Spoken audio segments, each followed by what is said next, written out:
Assalomu alaykum. Kanalimizga xush kelibsiz. Hindiston kino yulduzlari qatoridan chuqur joy olgan Shahid Kapur ushbu dasturimiz markazini egallaydi.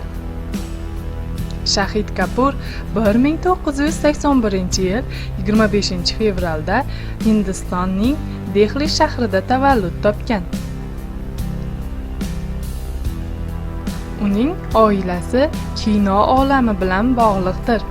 Otasi mashhur hind aktyori va rejissor Pankaj Kapurdir. Onasi esa professional raqqosa bo'lgan.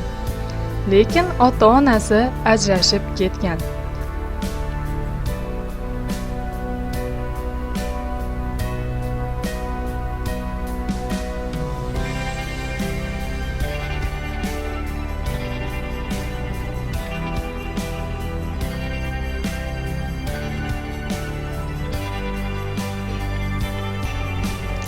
Shahid Kapur onasi bilan Dehlida yashagan va 11 yoshida Mumbayga ko'chib o'tgan.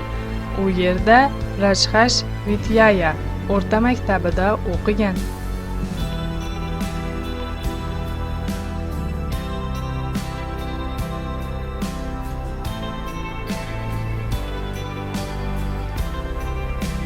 Midhibhay kollejini tugatgan hamda 2 yil mobaynida raqs akademiyasida tahsil olgan.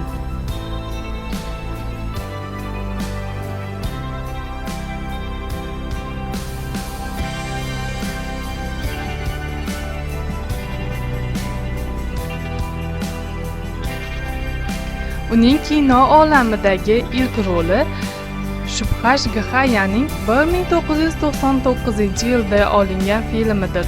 Ushbu filmga Shahid Kapur raqqosa sifatida taklif etilgan.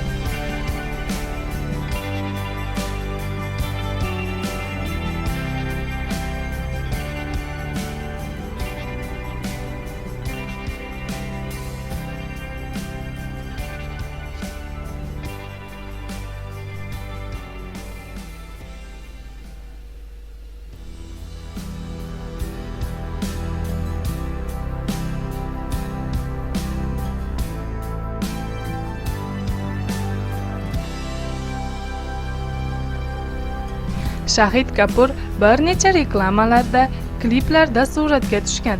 Pepsi tijorat reklamasida esa Shohrux Xon, Kajol, Rani Mukherjee bilan birgalikda suratga tushgan.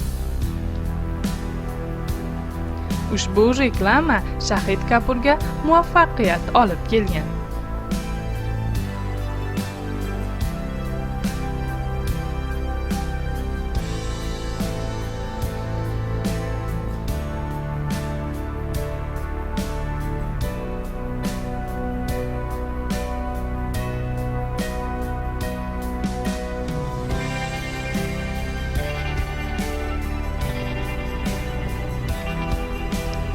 Shahid Kapurga katta muvaffaqiyat olib kelgan bosh roli Ken Ghoshning 2003-yilda suratga olingan filmidir.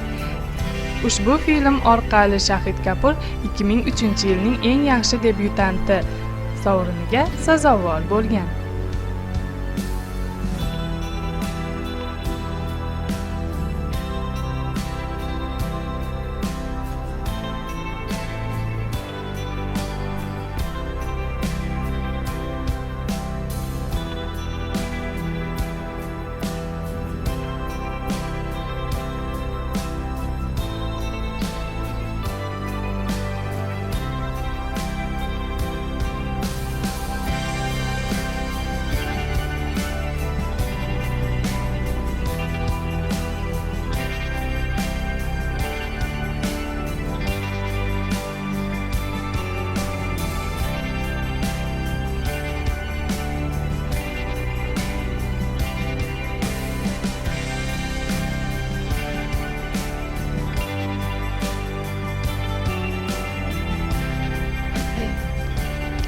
2005-yilda Shikhar nomi ostida filmda suratga tushganligi uchun yilning eng yaxshi erkagi nominatsiyasini qo'lga kiritdi.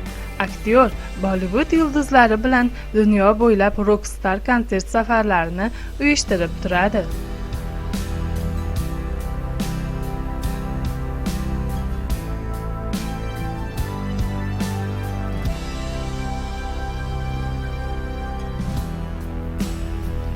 Biz uchrashganimizda filmi esa aktyorga juda ko'p nominatsiyalar bo'yicha mukofotlar olib keldi.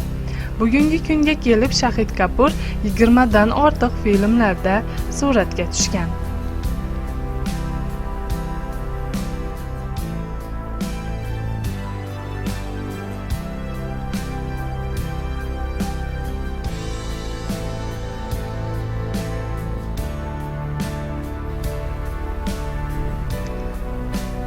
Kanalimizni kuzatishda davom eting. Kelasi dasturimiz mehmoni Priyanka Chopradir. E'tiboringiz uchun rahmat.